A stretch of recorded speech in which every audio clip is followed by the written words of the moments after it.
Vale, 5 grados a estribor, manteniendo. Sí, hola, buenas tardes. Justo me habéis pillado entrando en Nueva York, hemos hecho un viaje desde Cádiz, llevamos 7 días en la mar y ya estamos entrando ya por fin. Bueno, esto es nuestro simulador de navegación, como veis estamos ya en Nueva York, allí a la izquierda podéis ver la Estatua de Libertad y aquello es el Bajo Manhattan.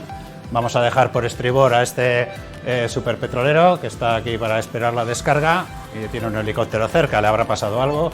Y bueno, pues aquí veis lo que podemos hacer en la escuela. Tenemos nuestras cartas electrónicas, el radar y podemos hacer todas las maniobras de atraque, fondeo, navegación, prácticamente como si estuviésemos en el puente de un barco real. Y me permitís, pero tengo que maniobrar, no vaya a ser que tengamos un accidente.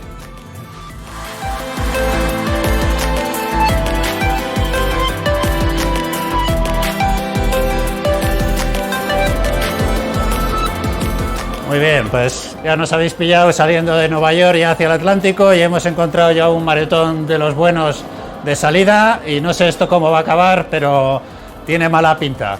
Pues bueno, esto ya veis que aquí en el simulador de navegación que tenemos aquí en la Escuela Náutica, en Portugalete, dentro de la Escuela de Ingeniería de Bilbao, pues podemos manejar diferentes barcos, podemos trabajar en diferentes escenarios del mundo, en el Estrecho de Gibraltar, Canal de la Mancha, en Nueva York, en Bilbao, etcétera, y podemos manejar desde un petrolero grande, un bull carrier mediano como este y otro tipo de barcos. Y es una profesión muy bonita. Para el que le guste la mar, pues ya sabe dónde estamos. Venga, os dejo que vamos a naufragar.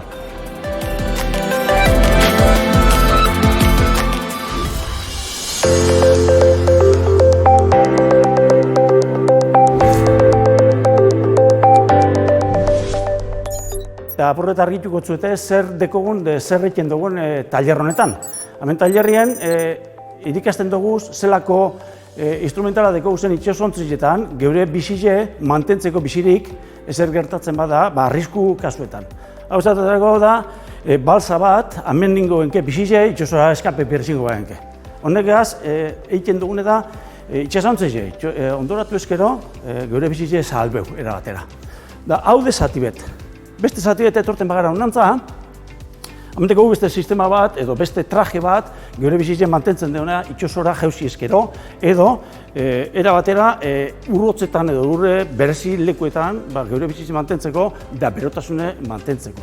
Hau sistemie da, zu eukiezkeo leku zarratu batzuetan, era batera edo bestera zuhiltzaile da egiten dio moduen ekipoa ebiltzeko, orduen honegaz sartuko gentzik ez, geure bizitze mantentzeko. Honek aparatuk eta esatatarago, honek egin kompresorakin betetan dire. Gero zer deko gehiago, hori baltzie, hor lehen harina ikusi dugune, haulako kontenedoretan eroaten da gordeta, berane, volumena txikiago izeteko, derraza mantentzeko. Hemen behien dekogu beste bote bat, guk izatetzen hone, erreskaterako erabiltzen dugune. Nor uretara jeusko baletzi, egiten dugune da horako bat, uretara paseu eta bertan, marineru bi edo hiru sartun eta aleginain uretara jeuzi dena batzeko eta salbetako aldan guztitzen. Hemen guaz beste gauza bat erakusten zueri zelan dekogun itxasontzietan geure bizile arriskuen badau salbetako geurie. Honek antzineko hau dire, ze azkenien hau ez dau eta peute, hau botie, eta gaur egunien erabiltzen dena hau tipoa, hau sistemie da, itxasontzi bakotxien egiten dagoene da, popan, atzeko aldarrizen, holako bat egotan da, rail baten ganien, eta azkenin dano sartze gara, iesen behar dugunien itxasontzitik, dano sartze gara barrure, da bertatik barrutik disparo bategaz egiten dugune da, dano batera uretara saltu. Beste eriparik, agurra handi bet eta itxagoten ongo gara.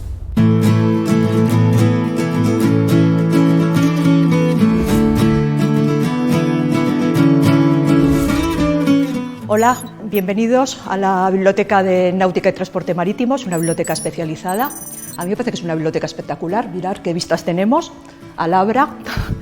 Y bueno, pues señalaros que tenemos 16.000 libros de temas náuticos, más luego un fondo importante que todavía un curso de publicación, 72 revistas. Y probablemente lo que más os puede interesar son las cartas náuticas, que es un material que no vamos a encontrar en otra biblioteca, y eso os lo va a explicar un poquito más un alumno de la escuela. A ver si os gusta. Kaixo. Bueno, hemen harrapatzen nauzue karta nautiko bat zuzentzen, eta azken finean, zertarako erabiltzen dira karta nautikoak? Itsasontzi baten gaudenean gure kokapena eta norabidea jakiteko. Horrez gain, karta hauek erabiltzen ditugu udan zehar Saltillon egiten ditugun bidaietarako. Adibidez, Galiziara arte egiten ditugun bidaietarako eta baita Frantzian zehar egiten ditugun bidaietarako. La Rochelle, Brest eta bar. Eta karta hauekin eta geudakagun esperientziaz baliotzen gea bidaiak egiteko. Bueno, pues ya para finalizar quería que os fijarais un poco pues en los libros que tenemos aquí. Son libros antiguos del siglo XVIII y que siguen todavía de actualidad y bueno, los chicos siguen todavía trabajando con ellos para hacer tesis y trabajos. También reseñar pues este expositor, que es un pequeño expositor que vamos cambiando de vez en cuando. Tenemos aquí una serie de instrumentos náuticos antiguos y que aún hoy pues, os siguen siendo de utilidad, de mucha validez. Tenemos, por ejemplo, aquí un aparato indicador de diagramas, un cronómetro marino, otro cronómetro solar y probablemente lo que más podáis conocer actualmente pues, sea el sextante marítimo. Bueno, pues nada más, espero veros pronto por aquí y que os haya gustado mucho esta visita.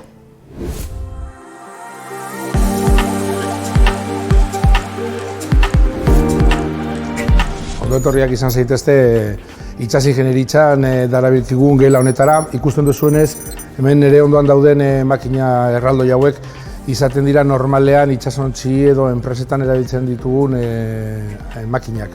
Orduan gure neskamutilok ikasten dute eta preparatzen dituzte euren buruak maneiatzeko honelako gauzak. Eta fijaten bazarete, hau da giro industriala eta danetari daukagu zenbait sistema laguntzailea, printzipalak eta bar. Orduan, nahi bozue ikastea eta ikustea zer egiten dugun, etorri nirekin.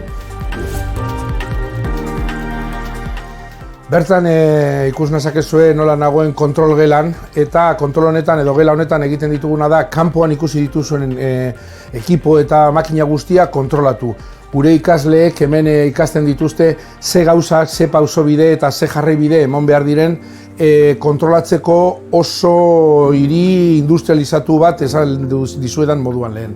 Pentsaizue guk jakinaren gainean egon behar garela gauza askotan, ez da bakarrik makina batek nola funtzionatzen duen, baizik eta nola diseinatu, nola garatu, nola mantendu.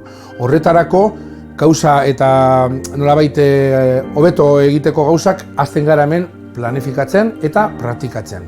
Ikusten duzuenez, sistema informatiko guzti hauetan, haiek erabiltzen dituzte sistema laguntzaile guzti hauek eta praktikatzen dituzte inolako arazorik gabe, horrela ez daukate beldurrik akats bat izateko ze ordenadoretan egiten dute.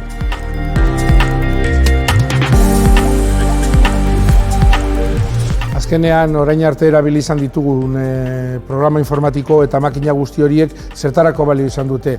Ikusten duzuenez, hemen daukagun motor bat eta guk ja hemen parametrizatzen, ikertzen ditugu zer gerta dakioken motor honi. Orduan, ikusten dituzuenez, kable horren bitartez, pantailetan eta ordenadoretan kontrolatuko dugu eta ikerrekintza egingo dugu. Así que bakizue, honelako gauzak erabiltzeko, nahi bozue gurekin gozatu, etorri eta disfrutatu gurekin.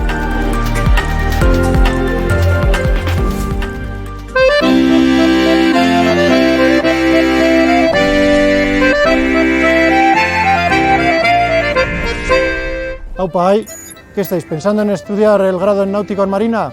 Bueno, pues si os matriculáis en la Escuela de Ingeniería de Bilbao, vais a poder navegar en el buque escuela Saltillo. Es la única escuela náutica que tiene un buque escuela propio. Es un barco con mucha historia, construido en 1932, perteneció a Pedro Galíndez, industrial de Bilbao, que en 1968 lo dona para que se convierta en buque escuela. Lo mejor es que lo descubréis conmigo a bordo, así que os invito a pasar, aurrera y vemos el barco.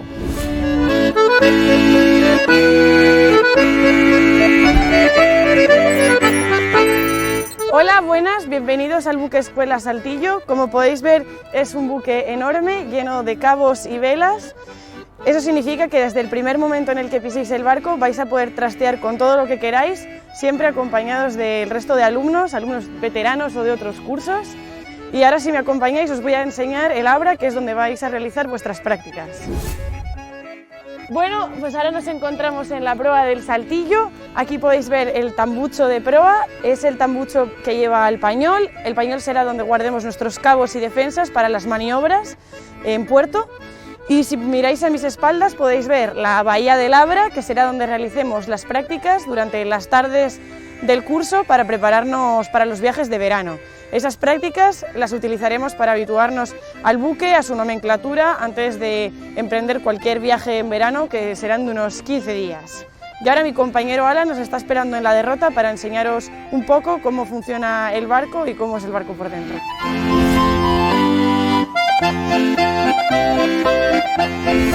Aupa, kaixo, ongi etorri Saltilloko barrualdera. Hemen ikusiko duzuenez, derrota daukagu. Alde batetik klasean teorian emandakoa, hemen praktikan jarriko dugu. Eta horretarako gailu ezberdinak ditugu, ez? Teknologiak laguntzen digu eta gu hortaz aprobetxatu egingo gara. Alde batetik hemen karta eskuzkoa daukagu, ez? Karta paperezkoa, baina ere karta elektronikoa hemen pantailan. Eta bestalde radarra, eta ere irratiak beste barkuekin edo behar denarekin komunikatzeko. Eta azkenean Mikelek batzuetan emango dizkigun aginduak bete barko ditugu, baina ez da Mikel izango bakarrik agindu horiek ematen dizkiguna. Baizik eta beste ikasle batzuk ebai emango dizkigute agindu horiek. Así que badakizute, ongi etorri Saltillora, hemen itxoirongo zaituztegu. Bueno, espero que os haya gustado el saltillo. Si os gusta navegar, no perdéis esta oportunidad y enrolaos con nosotros a bordo.